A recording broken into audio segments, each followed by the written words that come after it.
ఆ వరుసలో ఈ దినం కూడా కొన్ని విషయాలు జ్ఞాపకం చేసుకుందాం. ప్రతి ఒక్కరు కూడా లేఖనాలలో నుండి వాస్తవిక సత్యాలు ఆలోచన చేసి ఆయన నామాన్ని మహిమపరచవలసిన వారమై ఉన్నాం. అపోస్తలుల కార్యముల గ్రంథం 18వ అధ్యాయం 10-11 వచనాలు. నేను నీకు తోడై ఉన్నాను, నీకు హాని చేయుటకు నీ మీదికి ఎవడును రాడు. ఈ పట్టణములో నాకు బహుజనమున్నదని పౌలుతో చెప్పగా, అతడు వారి మధ్య దేవుని వాక్యము బోధించుచు 1 సంవత్సరము మీద 6 నెలలు అక్కడ నివసించాను. చదవబడిన ఈ లేఖనం కొరకై ప్రార్థన చేసి వాక్యాన్ని ధ్యానం చేద్దాం. ప్రతివారు ప్రార్థనలో ఏకీభవించండి. పరిశుద్ధుడవైన మా తండ్రి, పరమందు ఆసీనుడవైన మా దేవ, మీ ఘననామమునకు వేలాది వందనములు, కోటాను కోట్లు స్తుతులు స్తోత్రములు చెల్లిస్తున్నాం. దేవా, ఎంతో గొప్ప దేవుడవు, మహిమగల దేవుడవు, ప్రభావము గల దేవుడవు, సాటిలేని దేవుడవు, సర్వశక్తి సంపన్నుడవు, నిన్న నేడు నిరంతరం ఏకరీతిగా ఉన్నవాడవు. మాకు చాలిన దేవుడవైనందుకు మీకు స్తోత్రము చెల్లిస్తున్నాం. మా ప్రభువా, మమ్మను అమితముగా ప్రేమించి ఎనలేని విశేషమైన మీ కృపచేత మమ్మను ఆదుకుని నడిపించుచున్న మీ ప్రేమ కొరకై స్తోత్రము చెల్లిస్తున్నాం. దేవా, మా ప్రభువా, ఈ కడవరి కాలములో మీకు మేము మహిమ తేవడానికి మమ్మను మీరు జ్ఞాపకం చేసుకుని మమ్మను మీరు నడిపించుచూ ఉన్నందుల కొరకై స్తోత్రము చెల్లిస్తున్నాం. ఏ యోగ్యత లేని మా పట్ల ఇంతటి విశేషమైన మీ కరుణను, కృపను కుమ్మరింపజేసి మా బ్రతుకులో మీరు చేస్తున్న మేలులన్నింటిని బట్టి మిమ్మల్ని స్తుతిస్తున్నాం. మా ప్రభువా, అపోస్తలుల కార్యముల గ్రంథములో నుండి ఎన్నో ఆధ్యాత్మిక సంగతులు మా మేలు కొరకు, మీ మహిమ కొరకు తేటపరుస్తున్న ప్రతి సత్యాన్ని బట్టి మిమ్మల్ని స్తుతిస్తున్నాం. మీకు రావలసిన మహిమ, ఘనత, ప్రభావములను మా మంటిఘటముల ద్వారా ఆపాదించుకొనమని, మీ మహిమైశ్వర్యముతో మమ్మను నింపమని కోరుచు, మా ప్రాణనాథుడు ప్రియుడైన యేసుక్రీస్తు అమూల్యమైన నామమున స్తోత్రము చెల్లించి స్తుతించి ప్రార్థించి మిక్కిలి వినయముగా బ్రతికిలాడి వేడుచున్నాం మా పరమ తండ్రి. ఆమేన్. ప్రభునందు ప్రియులారా, అపోస్తలుల కార్యముల గ్రంథములో చాలా విశేషమైన విషయాలు మనం వింటూ వస్తున్నాం.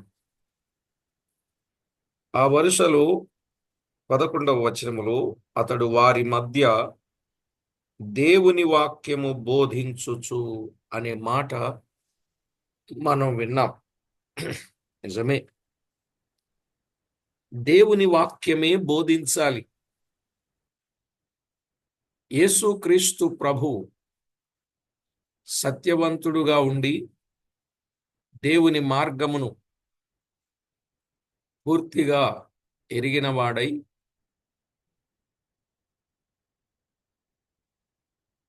ఎవరిని లక్ష్య పెట్టక మోమాటము లేనివాడై బోధించుచూ ఉన్నట్లు పౌలు కూడా ఆ విధంగానే పనిచేసిన వాడుగా చూస్తున్నాం. ఇంచుమించు నాటి భక్తులందరూ దైవభక్తికి అనుగుణ్యమైన బోధనే చేశారు. దైవభక్తికి అనుగుణ్యమైన బోధలే చేశారు. కానీ ఈరోజు ప్రతి వ్యక్తి తన భక్తికి అనుగుణ్యమైన బోధలు చేస్తున్నారు. ఆ రోజు దైవభక్తికి అనుగుణ్యమైన బోధలు ఈరోజు భుక్తికి అనుగుణ్యమైన బోధలు. అంటే ప్రతివారు అనటంలో ఎక్కడొక్క చోట ఏదో ఒక విషయంలో, ఏదో ఒక కోణంలో అది కనబడుతుంది కాబట్టి అనాల్సి వచ్చింది. ఒకవేళ నిజంగా దైవభక్తికి అనుగుణ్యమైన బోధలు చేసేవారు ఉండి ఉంటే ప్రభుకు స్తోత్రం. అలా ఉండాలని ఆయన కోరుకుంటున్నారు. నమ్మదగిన బోధ, ఆరోగ్యకరమైన బోధ, హితబోధ, సత్యానుసారమైన బోధ, పాపిని రక్షించే బోధ, రక్షించబడిన వారిని ఉజ్జీవింపజేసే బోధ, పడిపోయిన వారిని లేవనెత్తే బోధ, తప్పు చేసే వారిని ఖండించే బోధ ఈ దినాలలో చాలా అవసరం.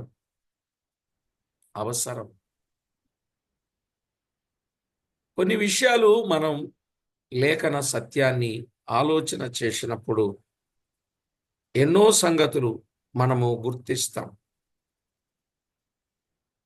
పౌలు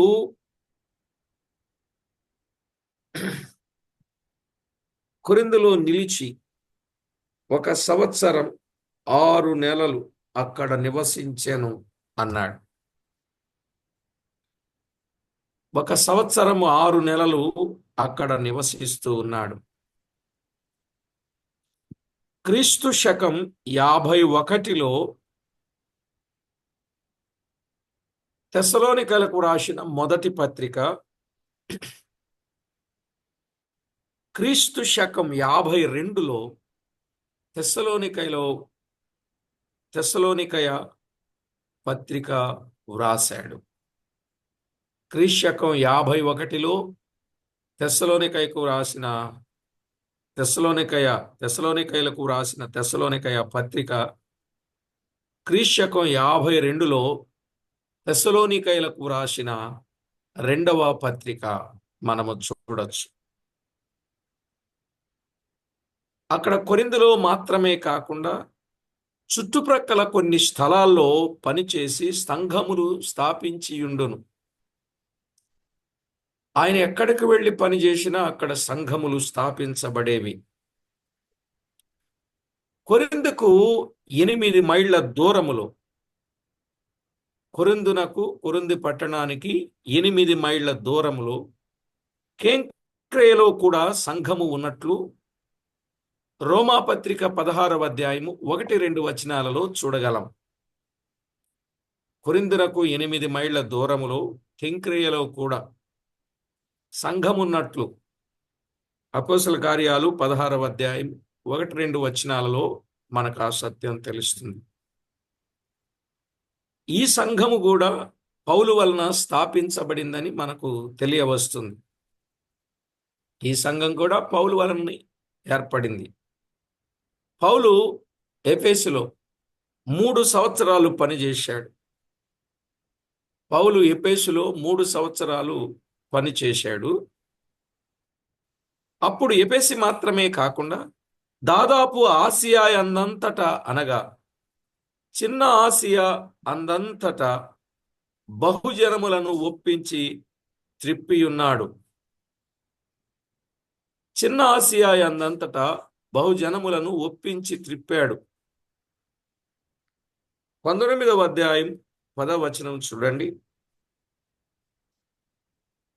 2 ఏండ్ల వరకు ఈలాగున జరిగెను గనుక యూదులేమి గ్రీసు దేశస్థులేమి ఆసియాలో కాపురమున్న వారందరూ ప్రభువాక్యము వినిరి.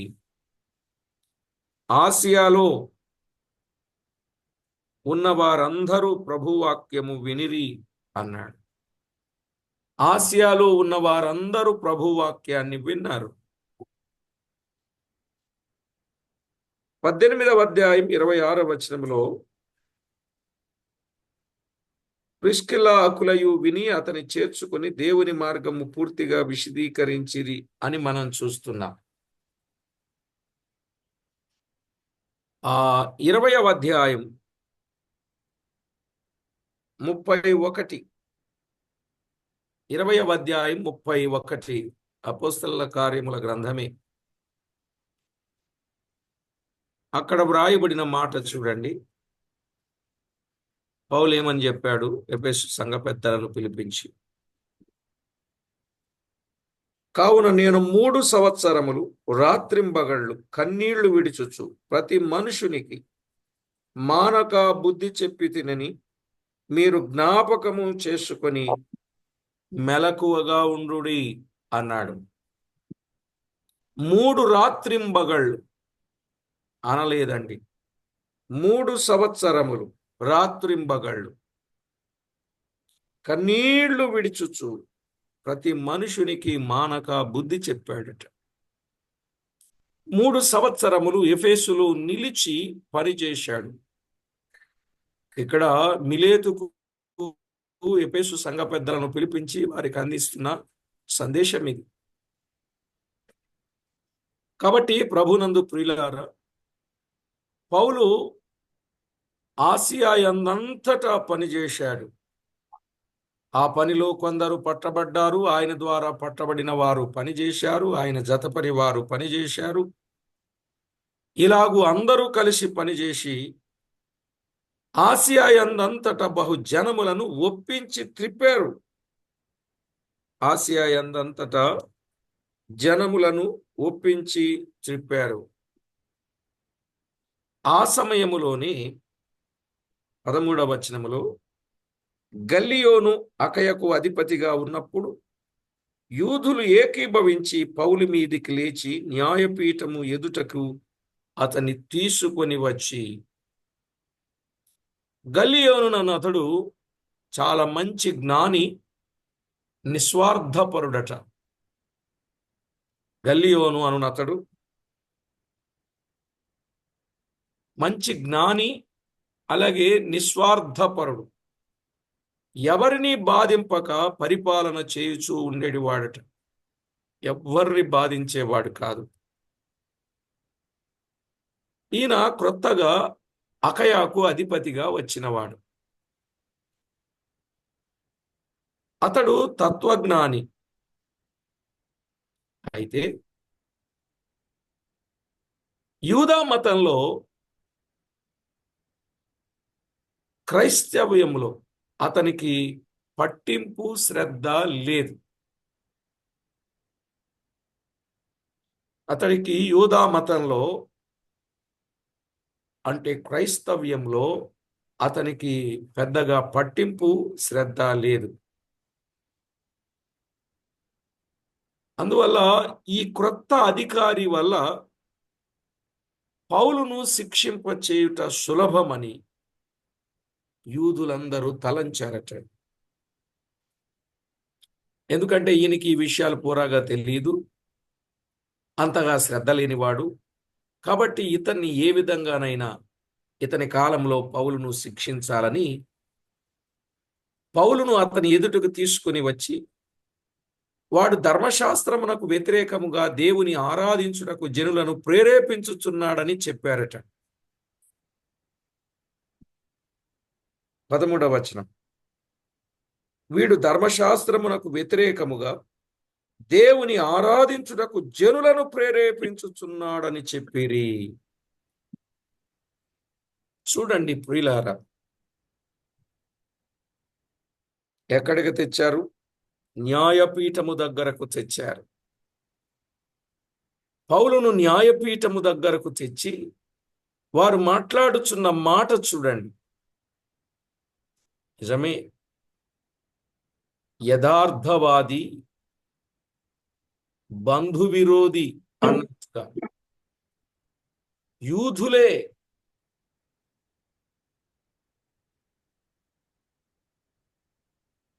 పౌలు మీద ఎన్నో రకాల ఇబ్బందులు కలుగ చేస్తున్నారు. ఎవ్వరో కాదండి, మనతో ఉన్నవారే మనకు కీడు చేస్తూ ఉంటారు. కొన్నిసార్లు మన మేలు పొందిన వారే మనకు కీడు చేసే ప్రమాదం ఉంది. ఉపకారం పొందిన వారే అపకారం చేసే ప్రమాదం ఉంది. లేదా సొంత పిల్లనిచ్చిన మామగారే అల్లుడిని చంపడానికి వచ్చాడంటే ఇక ఏం చెప్పాలి చెప్పండి? ముందేమన్నాడు? ఆ 6 మూరల జానుడు కలిగిన వానిని ఎవడైతే చంపుతాడో వానికి నా కూతురునిచ్చి పెళ్లి చేస్తానన్నాడు. అన్నాడా లేదా? అని అన్నాడా? అన్నాడు. మరి అన్నవాడు వెళ్ళాడు, చంపాడు, పిల్లనిచ్చాడు, పెళ్లి చేశాడు. ఇప్పుడు ప్రజలొచ్చి సౌలు వేల కొలది, దావీదు 10,000 కొలదని పాటలు పాడితే ఏం పోయాయి ఈయనకి? ఏం పోయాయి చెప్పండి? సౌలు వేల కొలది, దావీదు 10,000 కొలదని పాట పాడితే అయ్యగారికి పొడుసుకొచ్చేసింది. మా అల్లుణ్ణి పట్టుకొని ఇంత గొప్పోడు అంటారా? నన్ను పట్టుకొని ఇంత ఇలాంటోడు అంటారా? అంతే, పెట్టేసుకున్నాడండి. పెట్టేసుకున్నాడు అసూయ. చూపేశాడు విషపు చూపు. ఇంకేమైనా సరే వీడిని చంపేయాలా, లేకపోతే నా క్రెడిట్ గోస్తు నా అల్లుడు అనుకున్నాడు. నాకు రావాల్సిన ఘనత ఎక్కడికి పోతుంది? నా అల్లుడికి పోతుంది కాబట్టి నా అల్లుడినే లేకుండా చేసేద్దాం అనుకున్నాడు. అధికారం అనేది ఎంత పని చేస్తుందో మీకు అర్థమైందా? అధికారం కొరకు అయిన వాళ్ళనే చంపేస్తున్నారండి బాబు. చంపలేదా? చంపి అధికారంలోకి వచ్చిన వాళ్ళు లేరా? చెప్పండి మీరు. అధికార వాంఛ, అధికార పిచ్చ, అధికార దాహం అని అంటారే, అందుకు దేనినైనా చేస్తారు. ఈరోజు నిజంగా నీతిమంతుల మీద కూడా నిందలు వేస్తున్నారండి. నేరం చేయని వారి మీద నేరాలు మోపుతున్నారండి. అలాగూ నేరాలు మోపి సహోదరులను దూరం చేస్తున్నారండి. లేరు అనుకున్నారా? పోనీ ఇలా చెప్పారు కదా అని చెప్పి వాళ్ళు వచ్చి బ్రదర్ పలానా ఆయన ఇలా చెప్పారు, మరి ఇదేంటి అని అడుగుతారా? వీళ్ళు అడగరు. సైలెంట్గా నోరు మూసుకొని కూర్చుంటారు. నెమ్మదిగా కట్ చేస్తారు, నెమ్మదిగా దూరం పెడతారు, నెమ్మదిగా దూరం వెళ్ళిపోతారు. అరే ఏంది, మొన్నటిదాకా బాగానే ఉన్నారు, ఏంటి ఇలాగుంది ఇలాగుంది, ఏంటి ఏంటి ఏంటి ఏంటి అని ఎంత ఆలోచన చేసినా అంతు చెక్కదు. అంత బలంగా పనిచేస్తాయి చెడ్డ మాటలు, నిందలు, నేరాలు, ఆరోపణలు. సరే, ఇక్కడ ఆలోచన చేసినప్పుడు మనకు అర్థమైన సత్యం ఏంటి? వారు న్యాయపీఠం దగ్గరికి తీసుకుని వచ్చారు. ఈయన చేసిన పని ఏంటి? ఈయన మీద మోపే నేరం ఏంటి? వీడు ధర్మశాస్త్రమునకు వ్యతిరేక్తముగా దేవుని ఆరాధించుటకు జనులను ప్రేరేపించుచున్నాడని చెప్పి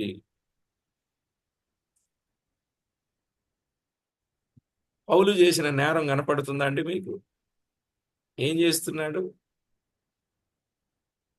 మళ్ళా వీళ్ళన్నమాట, ధర్మశాస్త్రమునకు వ్యతిరేకముగా దేవుని ఆరాధించుటకు జనులను ప్రేరేపించుచున్నాడు. ఎంత ఘోరమైన మాటలు మాట్లాడుతున్నారు.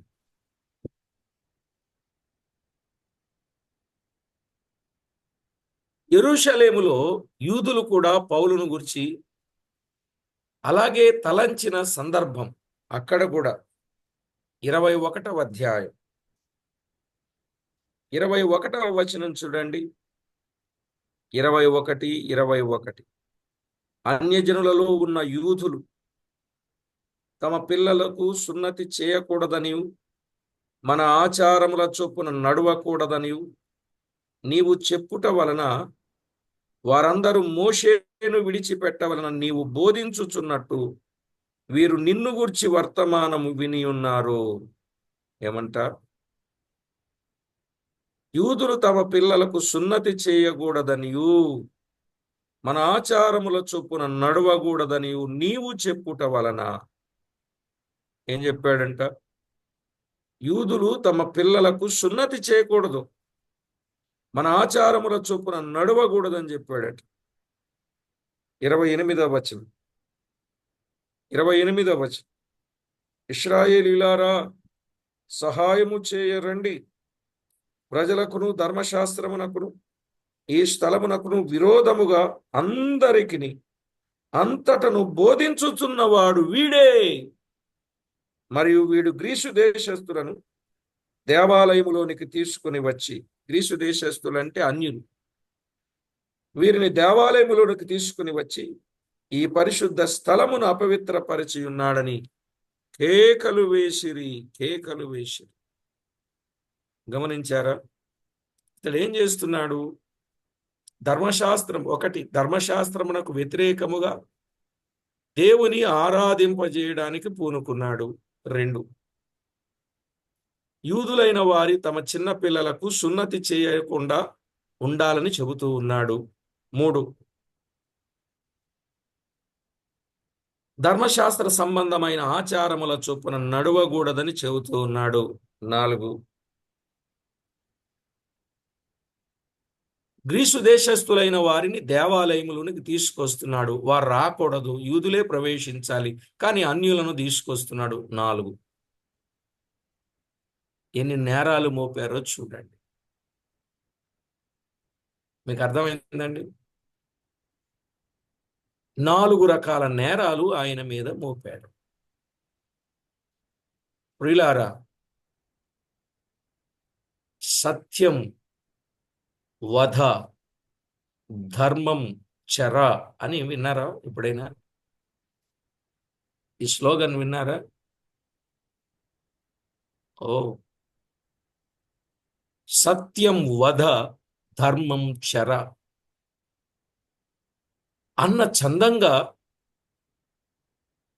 వారు చేస్తున్న పని ఇలా ఉందండి.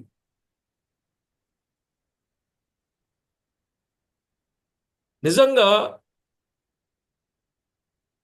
దైవ లేఖనాలను, దేవుడు బయలుపరచిన సత్యాలను ప్రజలకు తేటగా ఆయన అందిస్తూ ఉంటే ఆయన పైన ఇలాంటి పరిస్థితులు.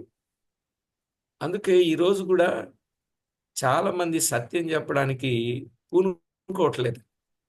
ఏం చెప్పడానికి పూనుకుంటున్నారు? ఏదో అందరితో కామన్గా వెళ్ళిపోవడానికి పూనుకుంటున్నారు. వాళ్ళు వెళ్ళే విధానంలోనే వెళ్ళిపోయేటట్టు కనబడుతున్నారు. ఇది సత్యం, ఇది లేఖన సత్యం అని ఎందుకు చెప్పడం లేదో నాకు అర్థం కావట్లేదు. వారికి తెలుసుండి కూడా ఎందుకు చెప్పడం లేదో మరీ అర్థం కావడం. ఒకవేళ తెలుసుండి చెప్పిన సత్యాన్ని వారు వ్యతిరేకిస్తారనే భయమా, లేక వెలివేస్తారనే భయమా? నాకు తెలిసి 1 వ్యతిరేకిస్తారు, 2 వెలివేస్తారు. ప్రభువును సంతోష పెట్టడం మంచిదా, ప్రజలను సంతోష పెట్టడం మంచిదా? మళ్ళా అంటారు, ప్రభువును సంతోష పెట్టడమే మంచిదండి. దేవుడు మెచ్చుకోవడం మంచిదా, ప్రజలు మెచ్చుకోవడం మంచిదా అంటే ఇక్కడ కూడా ఏమంటారు? దేవుడు మెచ్చుకోవడమే మంచిదండి అంటారు. దేవునికి దాసులుగా ఉండడం మంచిదా, ప్రజలకు దాసులుగా ఉండడం మంచిదా? దేవునికే దాసులుగా ఉండడం మంచిదంటారు. అంటే మంచిది అంటూనే చెడ్డ పని చేసే సమాజంలో ఉన్నాం మనం. ఏది మంచిదో తెలుసుండే, ఎరుగుండే ఆ మంచి చేయలేని స్థితిలో ఉన్నాం మనం. ఏమంటారు? ఏది మంచో తెలుసుండే ఆ మంచి చేయలేని పరిస్థితి కలిగిన వారంగా ఉన్నాం. నేను కటవుగా అందామని అనిపించింది, నోటి చివరి వరకు వచ్చింది, కానీ ఎందుకు ఆగింది ఆ మాట. ఏంటి ఆ మాట అంటే చెప్పనా అండి? దౌర్భాగ్య స్థితిలో ఉన్నామనే మాట. తెలుసు, మనకి చాలా విషయాలు తెలుసుండి కూడా చేయలేకపోతున్నాం. సహకరించేవారు లేరా, సమర్థించేవారు లేరా, సహకారులు లేరా? అయినా పర్వాలే, దేవుని కొరకు ఖచ్చితంగా నిలబడవలసిన ఆవశ్యకత మనకుంది. ఏమండి, ప్రభురాక సమీపంగా ఉంది. మనం ఎంతకాలం ఉంటాం భూమి మీద? ఉన్నంతకాలం. ఎంతకాలము బ్రతికామన్నది ముఖ్యం కాదు కదా. బ్రతికినంత కాలం దేవునికి ఎంత అనుకూలంగా బ్రతికామనేదే ముఖ్యం. దీర్ఘకాలము బ్రతికే కంటే బ్రతికినంత కాలం ప్రభువుకు మహిమకరంగా బ్రతకడం మంచిది కదా. ఏదో ఒక సామెత ఉంది, బహుశా మీ అందరికి బాగా తెలుసు అది, అందుకే చెప్తున్నా. కాకిలాగా కలకాలం బ్రతికే కంటే, చెప్పండి, వచ్చు మీకు? హంసలాగా. కాకిలాగా కలకాలం బ్రతికే కంటే హంసలాగా 6 నెలలు బ్రతికినా చాలు అని. హంస లక్షణం మనందరికీ తెలుసు. హంసలో ఉన్నటువంటి గొప్ప లక్షణం, హంసలో ఉన్న గొప్ప లక్షణం, పాలు నీళ్లు కలిపితే నీళ్ళన్నీ విడిచిపెట్టి పాలన్నీ తాగేస్తుంది. అది హంస లక్షణం. దాన్ని క్షీరనీర న్యాయం అంటారు. అలాంటి గొప్ప అనుభవాన్ని ఈనాడు మనం ఎందుకు కలిగి ఉండలేకపోతున్నాం? చెడ్డదానిని విడిచిపెట్టి మంచిదానిని ఎందుకు వెంబడించలేకపోతున్నాం? చెడ్డలోకములో ఉంటూనే, చెడ్డను చేసే వారిని చూస్తూనే, కొన్ని సందర్భాల్లో చెడ్డను ఎందుకు ఏకీభవిస్తున్నాం? తప్పు కదా. ఇది తప్పని మందలించే దైవ సామర్థ్యం మనకు ఎందుకు లేకపోతుంది, రాకపోతుంది? మనకెక్కడో దూరం అయిపోతారని కదా, మనల్ని విడిచిపెడతారేమోనే కదా, మనకు రావలసిన సదుపాయాలకు కావలసిన సొమ్ము రాదేమోనని కదా. ఎందుకండి? దేవుని మీద ఆనుకున్నప్పుడు మన జీవితం ఎలా ఉండాలో దేవుడు చెప్పడా? నడిపించడా? సహాయము చేయడా? పిలిచిన వాడు ఆదుకొనడా? భక్తి అనేది ఎందుకు అంత పలచగా ఉండాలి, నీరసిల్లినట్టుగా ఉండాలి? భక్తిలో బలహీనత ఎందుకు ఉండాలి? అలా ఉండకుండా దేవుని కొరకు గొప్పగా మంచిగా మనం పని చేయలేమా? దేవుని మీద ఆనుకుని పని చేయలేమా? దేవుని మీద ఆధారపడి పని చేయలేమా? దేవుణ్ణి ఆశ్రయించి పని చేయలేమా?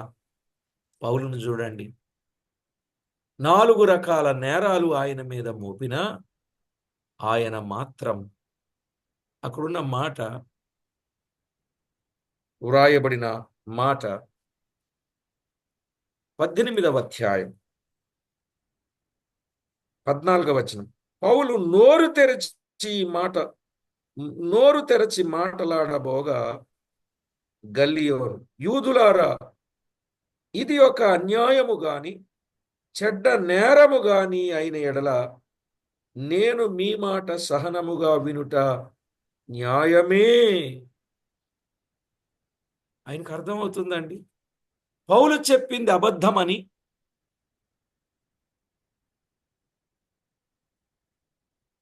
ఎక్కడ రుజువు లేదు. వారు చెప్పినది అబద్ధమని పౌలు నోరు తెరచి మాట్లాడబోగా అప్పుడు గల్లియోను అనే అధిపతి, యూదులారా, ఇది ఒక అన్యాయము గాని చెడ్డ నేరము గాని అయిన ఎడల నేను మీ మాట సహనంగా వినుట న్యాయమే. అయితే ఈ ధర్మశాస్త్రమునకు సంబంధించిన విషయమైతే ఈ సంగతిని గూర్చి విమర్శించుటకు నాకు మనసు లేదని చెప్పి వారిని న్యాయపీఠము ఎదుట నుండి తోలివేసెను అని 16వ వచనంలో వ్రాయబడింది. ఇదేదో ఒక ఉపదేశమును పేర్లను మీ ధర్మశాస్త్రమును గూర్చిన వాదమైతే మీరే దాన్ని చూసుకునుడి. ఇలాంటి సంగతులను గూర్చి విమర్శ చేయుటకు నాకు మనసు లేదని యూదులతో చెప్పి వారిని న్యాయపీఠం ఎదుట నుండి తోలివేసెను అని మనం చూస్తున్నాం. ప్రియులారా, అర్థమైందా? తోలివేశాడు అంటే పంపివేశాడు. 14-15 వచనాలలో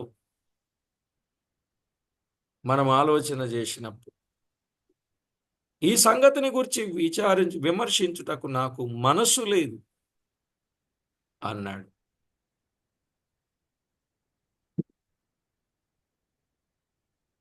ఎందుకంటే పాలస్తీనా దేశమునకు కొన్ని 100 మైళ్ళ దూరములో ఉన్న ఈ స్థలములో, ఎక్కడ? పాలస్తీనా దేశమునకు కొన్ని 100 మైళ్ళ దూరములో ఉన్న ఈ స్థలములో యూదులు చట్టమును అమలుపరచుటకు అతడికి ఇష్టపడకుండెను. యూదులు చట్టమును అమలుపరచుటకు అతడికి ఇష్టపడకుండెను. ఎందుకంటే ఆ దినాలలో సువార్త సేవకు ఆటంకపరచువారు యూదామత అధికారులే. అర్థమైందండి? ఆయన ఎందుకు దాన్ని పట్టించుకోకుండా నెట్టివేసి వెళ్ళిపోయాడు అనంటే, సువార్త సేవకు ఆటంకపరిచేవారు యూదామత అధికారులే అనేది మనము ఎరుగుదాం. యూదామత అధికారులే గాని ప్రభుత్వ అధికారులు కాదు. యూదామత అధికారులు ప్రభుత్వ అధికారులు. బైబిల్ గ్రంథములో తెస్సలోనికలకు రాసిన మొదటి పత్రికలో చిన్న మాట చదువుకుందాం. తెస్సలోనికలకు రాసిన మొదటి పత్రిక 2వ అధ్యాయం 15-16 వచనాలు.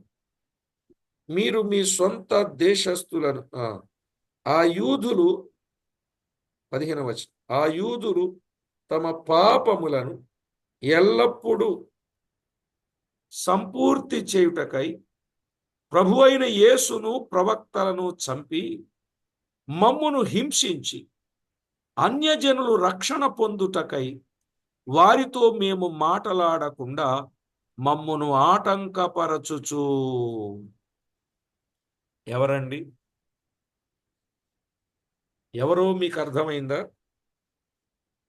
ఆ యూదులు తమ పాపములను ఎల్లప్పుడూ సంపూర్తి చేయుటకై ప్రభువైన యేసును ప్రవక్తలను చంపి, యూదులే ప్రభువును ప్రవక్తలను చంపిన వారు, మమ్మును హింసించిన వారు, అన్యజనులు రక్షణ పొందుటకై వారితో మేము మాటలాడకుండా మమ్మును ఆటంకపరచిన వారు. చూశారా? యూదులు ఎన్ని ఆటంకాలు చేశారు. దేవునికి ఇష్టలు కాని వారు వీరు మనుషులకందరికి విరోధులై ఉన్నారు. దేవుని ఉగ్రత తుదముట్ట వారి మీదికి వచ్చెను అన్నాడు. ప్రియులారా, యూదులు తమ పాపములను ఎల్లప్పుడూ సంపూర్తి చేసుకుంటున్నారు. ఒకదానికొకటి పాపాన్ని ఎక్కువ చేసుకుని సంపూర్తి చేసుకోవాలని చూస్తూ యేసు ప్రభువును ప్రవక్తలను చంపేశారు, దేవుని పిల్లలను హింసించారు, అన్యజనులు రక్షణ పొందకుండా సువార్త ప్రకటించే వారిని ఆటంకపరిచారు. ఎవరు? యూదులు. ఇప్పుడు ఎవరో ఆటంకం చేసేది ఎవరనుకున్నారు? క్రైస్తవులే.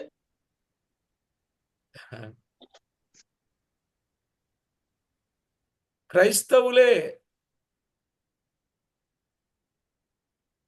మొన్నొకడు నేను క్రైస్తవుడిని అని చెప్పి వచ్చి క్రైస్తవుడను అని చెప్పి వచ్చి విగ్రహారాధన చేయకూడదు అని చెప్పి, అలాంటి విగ్రహాలు ఏదైనా ఉండుంటే, యేసు ప్రభు దేవుడని చెప్పే విగ్రహాలు ఏదైనా ఉండుంటే దాన్ని పగలగొడతానన్న ఒక వ్యక్తికి మీద క్రైస్తవుడే అని చెప్పి వచ్చి ఆ వ్యక్తి మీద కేసులు వేస్తే ఈ వ్యక్తి జైలుకు వెళ్ళిన సందర్భం మనం ఎరుగుదాం. అవును కదండి? చివరికి ఆ వ్యక్తి ఎవరితో నేను దేవుని బిడ్డనే అని చెప్పి వచ్చాడు, కానీ చివరికి ఆ వ్యక్తి ఎవరితో సహవాసం చేశాడో, ఎక్కడెక్కడ సాగిలు పడ్డాడో అన్నీ తెలుసు మీకు, పేర్లతో సహా, స్థలాలతో సహా, సాక్ష్యాధారాలతో సహా. నిజమా కాదా? ప్రియులారా, సరే, పూర్వపు చరిత్ర మనకు అనవసరం. విగ్రహారాధన చేయకూడదనేది వాస్తవమే. దాన్ని కొంచెం గట్టిగా సీరియస్గా మాట్లాడాడు ఇతను. దానివల్ల కుటుంబానికి కొన్ని దినాలు దూరమై దెబ్బలు తినాల్సిన పరిస్థితులు వచ్చి, చెప్పులు లేకుండా ఎర్రటి ఎండలో గంటలు గంటలు నిలబెట్టి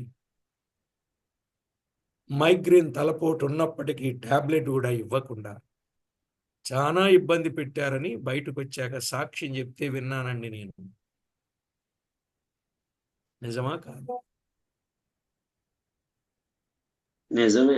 తలబోడి చేయటం. ప్రియులారా, సమాజంలో ఇలాంటి పరిస్థితులు జరుగుతూనే ఉన్నాయి. ఎన్ని పరిస్థితులు, ఎన్ని ఇబ్బందులు, ఆటంకాలు వచ్చినా దేవుని కొరకు నిలబడాలి. సరే, మనోళ్ళనే అప్పగించేటట్లు, మనోళ్ళే అప్పగించేటట్లు చూడండి. సత్యం కొరకు నిలిచాడు, బాగా మాట్లాడుతాడు అని అనుకున్నాడు. చక్కగా వీడియోలు, దూరదేశపు నుండి చక్కని వీడియోలు చేసి చివరికి మనవాళ్ళు అనుకున్న వాళ్ళ మీదనే పెద్ద బండ వేసినట్లుగా చేశాడు. అవునా కాదా? ఆ సంగతి మీకు తెలుసు. నేను పేర్లతో చెప్పాల్సిన అవసరం లేదు, పేర్లు కూడా తెలుసు. కాబట్టి ప్రభునందు ప్రియులారా, ఈవేళ మానవ జీవితంలో దేవుని కొరకు నిలిచి పని చేద్దామని అనుకున్న మనవాళ్ళు అనుకున్న వాళ్ళే ఆ రోజు నుండి, ఏది పౌలు కాలము నుండి మన కాలం వరకు ఇలాంటి వారు ఉన్నారు, లేకపోలే. దేవుని వాక్యంలో వ్రాయబడిన మాట, ఆ రోజులో సువార్త సేవకు ఆటంకపరిచే వారెవరు? యూదామత అధికారులే గాని ప్రభుత్వపు అధికారులు కాదు. ప్రతి పట్టణంలో కూడా యూదామత బోధకులే పౌలును ఆయనతో ఉన్న వారిని హింసించుచూ వచ్చింది. అప్పుడు అందరూ సమాజ మందిరపు అధికారి అయిన సోస్తేనేసు న్యాయపీఠము ఎదుట కొట్టసాగిరి అని 17వ వచనంలో మనము చూస్తాం. ఎక్కడ? సోస్తేనేసు న్యాయపీఠం 18వ అధ్యాయం 17వ వచనం. అప్పుడు అందరూ సమాజ మందిరపు అధికారి అయిన సోస్తేనేసును పట్టుకుని న్యాయపీఠము ఎదుట కొట్టసాగిరి. అయితే గల్లియోను వీటిలో ఏ సంగతిని గూర్చియు లక్ష్య పెట్టలేదు. సోస్తేనేసును పట్టుకుని న్యాయపీఠం ఎదుట కొట్టారు అని వ్రాయబడిందండి. ప్రియులారా, మనం ఆలోచన చేయొచ్చు. ఇంతకు మునుపు క్రిస్పు అను సమాజ మందిరపు అధికారి మారు మనసు పొందెనని మనకు తెలుస్తుంది 8వ వచనంలో కదా. 18వ అధ్యాయం 8వ వచనం. ఆ సమాజ మందిరపు అధికారి అయిన క్రిస్పు తన ఇంటి వారందరితో కూడా ప్రభువునందు విశ్వాసం ఉంచాడు, మరియు కొరింథీయులలో అనేకులు విని విశ్వసించి బాప్తిస్మము పొందారు అని మనం చూసాం. మరి అలాగే ఈ సమాజ మందిరపు అధికారి అయిన సోస్తేనేసు కూడా రక్షించబడి ఉండవచ్చు. అక్కడ సమాజ మందిరపు అధికారి రక్షించబడ్డాడు. ఈ న్యాయపీఠము దగ్గరకు చేయబడిన ఈ సోస్తేనేసు కూడా ప్రభువును అంగీకరించి ఉండవచ్చు. అందును బట్టి కొరింథీయులకు రాసిన మొదటి పత్రిక 1వ వచనంలో పౌలు కొరింథీయులకు పత్రిక వ్రాస్తూ సహోదరుడైన సోస్తేనేసు అని వ్రాయబడి ఉంది. ఏమన్నాడండి? కొరింథీయులకు రాసిన మొదటి పత్రికలో 1వ అధ్యాయములో ఏమంటాడు?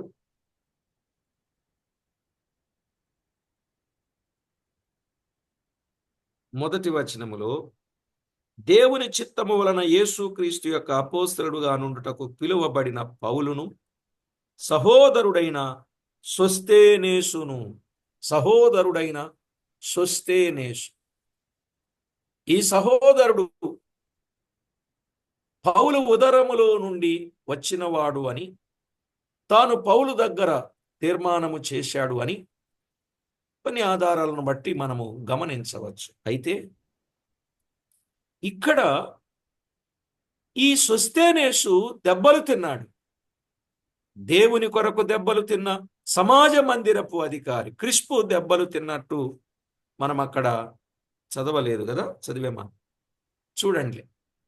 సరే, ఇక్కడ మనం ఆలోచన చేస్తే రక్షించబడి సహోదరుడుగా అనబడ్డాడు కాబట్టి సొస్తేనేసును కొట్టారని మనకు తలంచవచ్చు. పౌలు కొరింథీయులకు పత్రిక రాస్తూ ఈ మాట చెప్పిన మాట. ఈ 2 స్థలాల్లో తప్ప ఈ సొస్తేనేసు పేరు ఇంకెక్కడ కనబడలేదు. గనుక 2 స్థలాల్లో ఉన్నవారు ఒకరే అని పరిపూర్ణమైన ఆధారాలు మనకు కనబడవు. ఒకరు కాదని కూడా చెప్పలేం. అయితే యూదుల సమాజ మందిరము దగ్గర యూదులు సమాజ మందిరపు అధికారి అయిన సొస్తేనేసును కొట్టిరనగా అతడు పౌలును వెంబడించి ప్రభువును అంగీకరించి పౌలు పక్షముగా ఉన్నవాడని మనకు అర్థమవుతుంది. ఎందుకంటే పౌలు బహుదినములు అక్కడ ఉండి వారి యొద్ద పనిచేసినట్లుగా చూస్తున్నాం. కాబట్టి ప్రభునందు ప్రియులారా, బైబిల్లో దేవుని వాక్యములో జరిగినటువంటి ఆ పరిస్థితి, ఎన్నో ఆటంకాలు, ఎన్నో ఇరుకు ఇబ్బందులు. ప్రియులారా, ఆ రోజు పౌలే కాదు, పౌలు చెప్పిన మాటలు నమ్మిన, పౌలు ప్రకటించిన ప్రభువును నమ్మిన, పౌలు చెప్పిన సువార్తను విశ్వసించిన వారందరూ ప్రభుపక్షంగా నిలవబడి దెబ్బలు తినడానికి కూడా ఏమాత్రము వెనుకాడలేదు. కారణం, నమ్మిన ప్రభువును వారిరుగుదురు గనుక. ఒకటే మాట, నమ్మిన ప్రభువును వారిరుగుదురు గనుక ఆ ఎరిగిన ప్రభువు కొరకు తమ జీవితాలను వారు సమర్పించి దేవుని నామాన్ని ఘనపరచిన వారిగా మనము చూస్తున్నాం. కాబట్టి ప్రభునందు ప్రియులారా, పరిశుద్ధ గ్రంథమైన బైబిల్లో నాడు దేవుని కొరకు దెబ్బల, ఇరుకుల, ఇబ్బందుల ఈ 2 చోట్లే సొస్తేనేసు పేరు కనబడిందంటే, ఆ తర్వాత కనబడలేదు అంటే నేను అనుకుంటున్నాను, ఆ కొట్టిన దెబ్బల వలన సొస్తేనేసు చనిపోయాడా అని ఆలోచన నాకు వస్తుంది. ఇంకెక్కడ లేవు ఆయన పేరు. 2 స్థలాల్లోని దెబ్బలు కొట్టారు అని చెప్తే, ఆ దెబ్బల వలన ఆయన మంచం పట్టాడా, అలాగున ఆయన మాసిపోయాడా, ఏమో తెలియదు. కానీ ఒకటి మాత్రం సత్యం, నమ్మిన దేవుని పిల్లలకు శ్రమలున్నాయి. నమ్మిన దేవుని పిల్లలకు లోకములో ఇరుకు ఇబ్బందులున్నాయి, నిందలున్నాయి, ఇబ్బందులున్నాయి, బాధలున్నాయి, శ్రమలున్నాయి, శిక్షలున్నాయి, చెరలున్నాయి, చెరసాలలున్నాయి. ప్రేమించిన వారే వేధించేవారు ఉంటారు.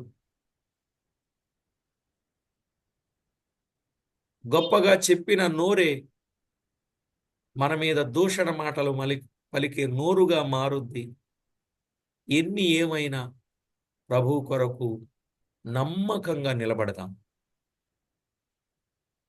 మన మీద ఎన్నో ఎన్నో ఎన్నో నేరాలు, ఆరోపణలు వస్తాయి. అయితే ఒకటి, ఆరోపణలు ఎన్ని వచ్చినా నిరూపణ లేని క్రైస్తవ జీవితాన్ని కలిగి ఉండాలి. అది గుర్తుపెట్టుకోండి.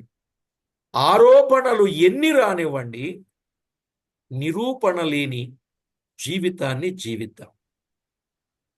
ఆరోపణలు ఎన్నన్నా వస్తాయి, నిందలు ఎన్నన్నా వస్తాయి, ఇబ్బందులు ఎన్నన్నా వస్తాయి, కానీ నిరూపణ లేని వారంగా మనము జీవించాలి.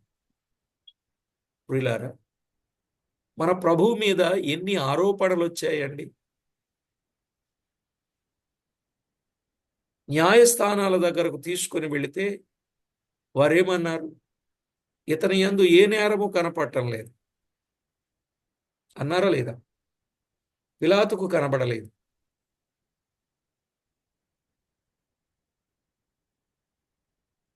హేరోదుకు కనబడలేదు,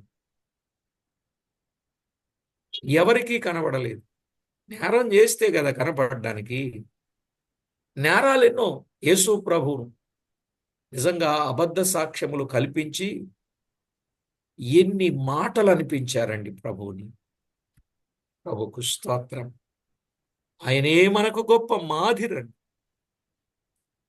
ఎన్నో ఆయన మీదకే అద్భుతాలు చూశారా, స్వస్థతలు పొందారా, ఆకలి తీర్చుకున్నారా? ఏమండి, ప్రభువును జయము జయమని ఊరేగించారా? ఆనోళ్లే సిలువ వేయండి, సిలువ వేయండి అనేటట్టుగా చేశారు. ప్రభు ఎంత భరించాడు, సహించాడు. ఇంకా పౌలు విషయంలో కూడా ఇదిగో నేరం లేకపోయినా నేరాలు చేశాడని, ఇదిగో ఫలానా ఫలానా కారణాలని చెప్పుకొచ్చాడు. ఏమండి, కొన్నిసార్లు మోపే నేరాలు నిజము అన్నట్టుగా రుజువు చేయడానికి అబద్ధ సాక్షులను కూడా వారు లేవనెత్తారు. ఆశ్చర్యపోవక్కర్లే. ఆనాటి నుండి ఉన్నాయి, ఈనాడు మన మీదకి రావనేంటి? పోలేండి, మీకు రావేమో, నా మీదకి రావనేంటి? నా మీదకి ఆల్రెడీ వచ్చేస్తూనే ఉంటాయి, వచ్చేసాయి కూడా చెప్పచ్చు. బహుశా మీకు కూడా ఏమైనా వినబడితే వినబడొచ్చు కూడా. కానీ నేరాలు మోపినప్పుడు నేరం రుజువు చేయాలి. ఆరోపణలు వచ్చిన నిరూపణ లేకుండా నిజ క్రైస్తవ జీవితాన్ని మనము జీవించాలి. అది చాలు. అలాగూ వారు ఎన్నో మాట్లాడుతున్నారు అంటే మన విషయంలో, నీ మీద అబద్ధముగా చెడ్డ మాటలెల్లా పలుకునప్పుడు సంతోషించి ఆనందించుడి, మీ ఫలము పరలోకములో అధికమగుతుంది. ఇదొక కారణం అండి. మన ఫలం పరలోకములో అధికమవ్వాలంటే భూమి మీద నిందించి చెప్పండి, మన మీద చెడ్డ మాటలెల్లా పలుకునప్పుడు మనము ధన్యులం. యేసు ప్రభు స్వయంగా చెప్పారు మత్తయి సువార్త 5:10. చెప్పలే? మత్తయి సువార్త 5:10 చెప్పలేదండి? 11వ వచనంలో చెప్పలే? 10-11 వచనాల్లో నీతి నిమిత్తము హింసింపబడు వారు ధన్యులు, పరలోక రాజ్యము వారిదని 10వ వచనంలో చెప్పారు. 11వ వచనంలో మీ మీద అబద్ధముగా చెడ్డ మాటలెల్లా పలుకునప్పుడు మీరు సంతోషించి ఆనందించుడి, మీ ఫలము పరలోకములు అధికమవుతుందని చెప్పాడు. ఎంత స్పష్టంగా చెప్పారండి. అంటే కొన్నిసార్లు వారికి తెలియకుండా మన మీద మోపే నేరాలు మనకి పరలోకంలో ఫలము అధికమవ్వడానికే చేస్తున్నారు. అవునా కాదా? ఎవరి మీద ఎంత ఎక్కువ వస్తే అంత మేలా కాదా? తప్పు చేసి కాదు, తప్పిదమునకై దెబ్బలు తినుట వలన మీకేమి ఘనము అంటాడు పేతురు పత్రికలో. తప్పు చేసి శిక్ష అనుభవించకూడదు. తప్పిదమునకై దెబ్బలు తినడంలో ప్రయోజనమేమీ లేదు. తప్పు లేకుండా, నేరము లేకుండా శిక్ష అనుభవించలేదు. ఇందుకు మీరు పిలువబడితిరి, ఇది దేవునికి హితము అని చెప్పాడు. తప్పు చేసి మన మీద నేరాలు మోపితే నేనేం తప్పు చేయలేదు అనకూడదు. తప్పు లేకుండా ఏదైనా మోపితే అది దేవునికి ఇష్టం. తప్పు చేసి దెబ్బలు తినడంలో ఏం లేదండి. తప్పు లేకుండా దెబ్బలు తినడంలోనే గొప్ప సంగతి. అలాగూ పౌలు గాని, అలాగూ స్వస్థేనేసు గాని, అలా కొందరు భక్తులు గాని తప్పు లేకుండా దెబ్బలు తిన్నారు. ఇది వారికి తప్పుగా ఉంది, కానీ ఇది ప్రభు చెప్పమన్నాడు, చెప్పారు. ఈ సత్యాలను ప్రజల్లోనికి మనం తీసుకెళ్లాల్సిన ఆవశ్యకత ఉంది. ధైర్యం కలిగి ప్రభు కొరకు నిలబడి ఇలాంటి సత్యాన్ని ప్రజల్లోనికి తీసుకువెళదామంటారా?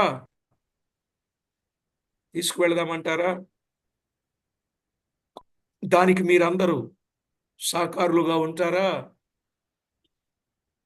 ఊరుకుంటారా? ఎక్కడికి వెళితే అక్కడ మాట చెప్పి, ఎక్కడికి వెళితే అక్కడ ఇట్లాంటి బతుకు మంచిది కాదు. మనం ఎక్కడికి వెళితే అక్కడ ఎక్కడికి వెళ్తే అక్కడ. ఎవరిని దూరం చేసుకోకూడదు, అన్నట్టుగా ఉండకూడదు. సత్యాన్ని సత్యంగానే చెప్పాలి. ప్రభువే శత్రువులను సహా మిత్రులుగా మారుస్తాడు. ఒకరి ప్రవర్తన దేవునికి ప్రీతికరమైనప్పుడు శత్రువులు సహా మిత్రులుగా చేస్తాడు. నమ్ముతారా ఈ మాట? నమ్మాల్సిందే, నమ్మాల్సిందే. సామెతల గ్రంథం 16వ అధ్యాయంలో 7వ వచనంలో వ్రాయబడింది. కాబట్టి ప్రతి ఒక్కరూ ఈ విషయాలు అర్థం చేసుకుని ప్రభువుకు మహిమకరంగా జీవించాలని ప్రేమతో మనవి చేస్తున్నాను. ఒకవేళ ఈరోజు ఈ వర్తమానం మీ జీవితాలను బలంగా, స్థిరంగా, సత్యం కొరకు పోరాడే పోరాట యోధులుగా, ఇదిగో మన మధ్య ఉన్న పౌలు గాని, సోస్తెనేసు గాని, భక్తులు గాని, వారు ఎలాగున నమ్మకంగా నిలిచారు, మీరు కూడా అలా నిలవాలని ప్రేమతో కోరుతూ ప్రార్థన చేసుకుందాం. కృపా కనికరములు గల మా దేవ, మీకు స్తోత్రం. విన్న విషయాలు అందరి హృదయాలలో బలపరచి స్థిరపరచి మీ నామమునకు మహిమ ఆపాదించుకొనమని కోరుచు మా ప్రభు అయిన యేసు క్రీస్తు అమూల్యమైన నామమున స్తోత్రము చెల్లించి స్తుతించి ప్రార్థించి మిక్కిలి వినయముగా బ్రతిమలాడి వేడుచూ ఉన్నాం మా పరమ తండ్రి. ఆమేన్.